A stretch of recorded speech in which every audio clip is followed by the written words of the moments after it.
To kamar yadda kuke gani nan ma dai gashi mun shigo ɗaki ne wanda ake koyar da ɗinkuna, amma wannan karan kuma ɗinki ne wanda ya shafi na mata, wanda ana yin riguna ne na mata manya da ƙanana da kuma dattawa, wanda insha Allah a cikin wannan shago za mu nuna muku siffofi kala daban-daban na ɗinkuna, wanda zai nuna muku cewa lallai wannan jiha ta mu ta jihar Kano akwai masu ɗinkuna wanda suke ba da gudunmawa wajen suturta jikin ɗan adam tare da yin sutura wajen gabatar da ibadu na Allah subhanahu wa ta'ala, kama da kan abin da ya shafi kwalliya da abin da ya shafi bukukuwa da kuma abin da ya shafi a sa sutura a yi sallah a yi ibada kenan. Duk a cikin wannan kamfani za mu kawo muku ci gaba da wannan yadda mu ce mana. To kai tsaye dai da mu a wannan shago kamar da ne muku bayani ga ɗaya ma daga cikin wanda suke aiki a cikin wannan shago, wanda zai nuna muku irin samfurin kaya ga shi da suke yi.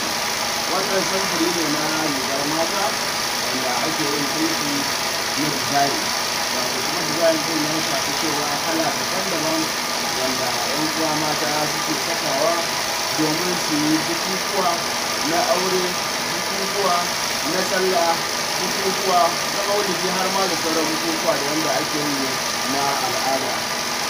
Har yanzu dama akwai wani kalar bacin wancan ga wani kalar shi ma yadda kuke ganin sa, za mu gan shi kala ne ba irin can ba, shi ma wannan kala ne wanda ake yin sa.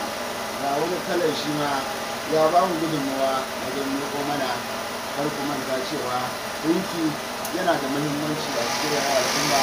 Za ka iya barin su kan ba ka aiki, amma ga wani shi ma wanda hannu ne ga shi na riga da shi hannu ne kuke ganin sa, wanda za a saka hannu a ciki a saka riga kenan amma ta mata. Aikin kai ya kuka yawa ka bar shi haka ka ci gaba da naka kawai, mu dai muna yi ne domin mu nuna. Ga wannan kuma idan kuka kalla za ku ga cewa riga ce ta mata wacce take da wuyan ƙarshe, ga wuyanta ga hannunta, sannan kuma ga ɗaya hannun nata, inda a can ƙasa kuma akwai ɗinki da aka yi shi ma na ado ne wanda yake a ƙasar rigar.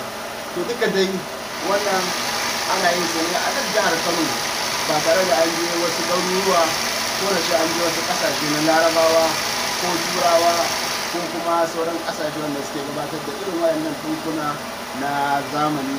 A nan jihar Kano muna da su, akwai unguwanni irin su unguwar Fage, unguwar Dala, unguwar Ƙulƙul, unguwar Ɗanbata da kuma unguwar Rimin Keɓe, dukansu suna gabatar da irin wayannan ɗinkuna. Wannan ma da kuke gani riga ce da ta banganta, ɗinki ne ga shi aka yi shi wanda za a sa shi a wuya, shi ma na mata ne don gan shi yadda yake. Bari na rage a hankula kada gare in nuna ni kuma yanzu a ce sai na yafiya. In banganta riga ce da ta riga ce ta mata wacce idan suka sa ta fi musu kyau. Ni ba abinda za ta yi min ga wani kalar shi ba, amma wannan shago muna yin musu tallata domin kayan ne da suke ɗinka kala-kala. Har ƙofar shagon ma za mu nuna muku, mu ɗauka mu nuna muku sunan shagon da kuma lambar wayar da za ku same su idan kuna buƙatar ɗinki na zamani. To kamar yadda muka ja muku abin da ya sami kenan a cikin wannan gari da muke ciki. Da duba ga wata ma lallai wannan ai nauyinta nauyi gare ta sosai. To yanzu mace in ta sa wannan ya za ta yi kenan wajen ɗora ta a jikinta wannanta.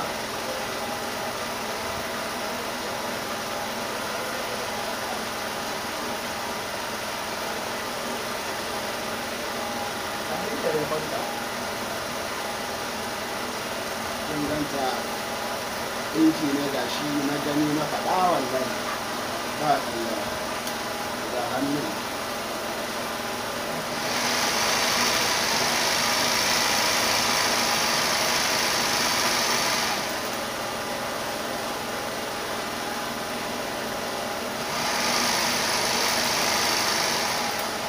dama nan da na ce minti biyar nake nema na ga na kusa.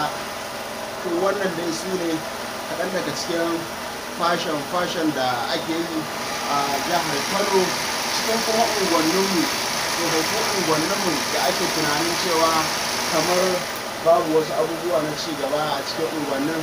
To haƙiƙanin gaskiya akwai su. Muna kira ga mata ma'abota ado, mata ma'abota ƙyale-ƙyale, mata ma'abota son kwalliya da gyaran jiki domin burge masu gida da kuma burge samarinsu har ma da burge iyayensu. Ku zagayo cikin unguwannin nan namu da suna wajen na ke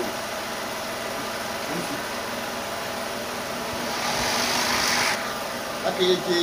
Ku zo wannan shago mai suna Shamsu Fashion da ke unguwar Kuka Buluki a cikin ƙaramar hukumar Dala, a kan titin ka na zuwa unguwar Yalwa. Idan ka zo daidai makabarta, ko da ka zo daidai makabartar Kuka Bulukiya, ta kan wannan titin fuskar makarantar firamare ta Kuka Bulukiya, da ka ce ina ne shagon Shamsu Fashion, in Allah ya ja za a kawo ka, ko kuma za a kawo ki wannan shago domin ki samu ɗinki irin wanda kike so, ki samu kuma kaloli irin wanda zai baki sha'awa, ya burge masoyinki, ya burge saurayinki, ya burge abokananki, ya burge ƙawayenki, in kuma kina da aure ya burge mai gidanki. To a nan za mu dakata, za mu ɗauko muku gaban hoton shagon Shamsu Fashion Design da ke unguwar Kuka Bulukiya cikin ƙaramar hukumar Dala. Za ma ka iya kiransa unguwar Madiga, tun da duk yankin ne, wato Shamsu Fashion. Da nan ne aka nuna muku irin waɗannan ɗinkuna ne, kun gan su gasu. Wannan ɗinki ne, wannan ma ɗinki ne gashi kun gan shi na mata ne, wannan ma kun ga ɗinki ne riga ce ta mata, sannan wannan ma ɗinki ne duk dai na mata ne da kuke gani. Kun ga wannan ma ɗinki ne na mata, da akwai su da yawa. Idan kuka tashi za ku ce zuwa shagon Shamsu Fashion, kan ku manta. Mu kuma a wannan tashar da muka ɗora muku wato Dambe TV, Dambe TV, da Allah ku mana subscribing, ku danna ƙararrawar sanarwa, muna ɗora sabo zai zo muku cikin wayoyinku.